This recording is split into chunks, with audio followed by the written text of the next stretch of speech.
हरिद्वार वर्षों में आयोजित होने वाला महाकुंभ मेला दुनिया का सबसे बड़ा आध्यात्मिक आयोजन होता है, जहां करोड़ों श्रद्धालु संगम में स्नान करके मोक्ष की प्राप्ति की कामना करते हैं। प्रयागराज का कुंभ विशेष महत्व रखता है, क्योंकि यहाँ गंगा, यमुना और अदृश्य सरस्वती का संगम होता है। इस कथा की शुरुआत होती है 2025 के महाकुंभ से, जब एक दिव्य साधु के साथ घटित एक घटना ने सभी को चकित कर दिया। प्रारंभ, एक दिव्य साधु की आगमन। महाकुंभ का आयोजन अपने चरम पर था। श्रद्धालु और साधु संत बड़ी संख्या में गंगा स्नान के लिए उमड़ रहे थे। चारों ओर हर हर गंगे और जय गंगा माई के जयकारे गूंज रहे थे। इसी बीच एक अज्ञात साधु अचानक वहां प्रकट हुआ। उसकी देह भस्म से लिपटी हुई थी, लंबे जटाजूट, तेजस्वी मुखमंडल और आंखों में एक अद्भुत चमक थी। उसकी काया अत्यंत कृश थी, लेकिन उसकी उपस्थिति मात्र से लोगों के मन में श्रद्धा जाग उठी। साधु धीरे धीरे संगम की ओर बढ़ रहा था, लेकिन तभी वहां खड़े कुछ पुलिसकर्मियों और प्रशासन के अधिकारियों ने उसे रोक लिया। साधु को स्नान से रोका गया। गंगा के घाटों पर भारी भीड़ थी और प्रशासन ने कुछ नियम बनाए थे कि केवल निश्चित समय पर ही साधु संतों को स्नान करने दिया जाएगा। अधिकारियों ने साधु से कहा, बाबा, अभी आपका स्नान करने का समय नहीं हुआ है, आपको इंतजार करना होगा।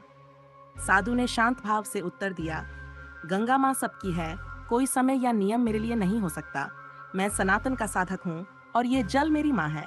लेकिन प्रशासन ने सख्ती दिखाई और साधु को आगे बढ़ने से रोक दिया। लोग इस बहस को देख रहे थे, लेकिन साधु ने न क्रोध दिखाया न हट किया। उसने बस अपनी आंखें बंद की और कुछ बुदबुदाने लगा। उसके होंठों से संस्कृत में कुछ मंत्र निकल रहे थे। अद्भुत चमत्कार, गंगा का प्रवाह बदल गया।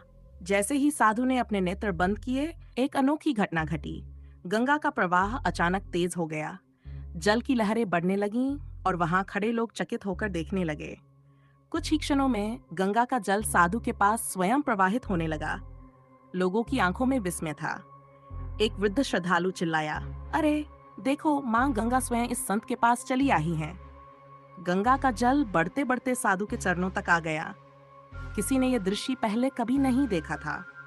प्रशासन के अधिकारी भी भयभीत हो गए और समझ गए कि यह कोई साधारण व्यक्ति नहीं, बल्कि कोई दिव्य आत्मा है। भीड़ का उमड़ना और प्रशासन का आत्मसमर्पण। कुछ ही क्षणों में वहां हजारों लोग इकट्ठा हो गए। सबने साधु को प्रणाम किया और अधिकारियों से अनुरोध किया कि साधु को स्नान करने दें। अधिकारियों ने अपनी गलती मानी और हाथ जोड़कर साधु से क्षमा मांगी। उन्होंने कहा, बाबा, हमें क्षमा करें, हम आपकी शक्ति को नहीं पहचान पाए, कृपया संगम में स्नान करें। साधु ने मुस्कुराते हुए कहा, गंगा माँ को कोई नियम नीति नहीं बांध सकती। जब कोई सच्चे हृदय से उन्हें पुकारता है तो वे स्वयं उसके पास चली आती हैं। फिर उन्होंने संगम के पवित्र जल में डुबकी लगाई। जैसे ही साधु ने स्नान किया, लोगों ने अनुभव किया कि गंगा का जल पहले से अधिक निर्मल और पवित्र हो गया है। साधु का अदृश्य हो जाना। साधु के स्नान करने के बाद कुछ लोग उनके चरणों में गिर पड़े और उनका आशीर्वाद मांगने लगे। लेकिन तभी कुछ चमत्कारिक हुआ। साधु धीरे धीरे अदृश्य होने लगे। कुछ ही क्षणों में वे वहां नहीं थे, केवल उनकी भस्म से सनी चादर वहां रह गई। लोग स्तब्ध रह गए।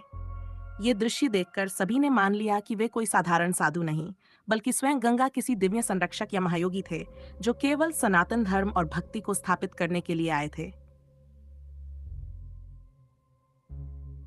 महाकुंभ की अद्वितीय घटना। ये घटना महाकुंभ के इतिहास में हमेशा के लिए दर्ज हो गई। लोग आज भी कहते हैं कि जब सच्ची भक्ति और श्रद्धा होती है तो गंगा माँ स्वयं अपने भक्तों की रक्षा करती हैं।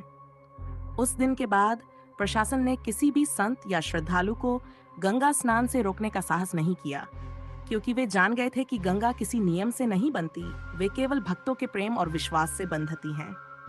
ये कहानी हमें सिखाती है कि सच्ची श्रद्धा और विश्वास से ईश्वर और प्रकृति स्वयं आपके अनुरोध को स्वीकार करते हैं।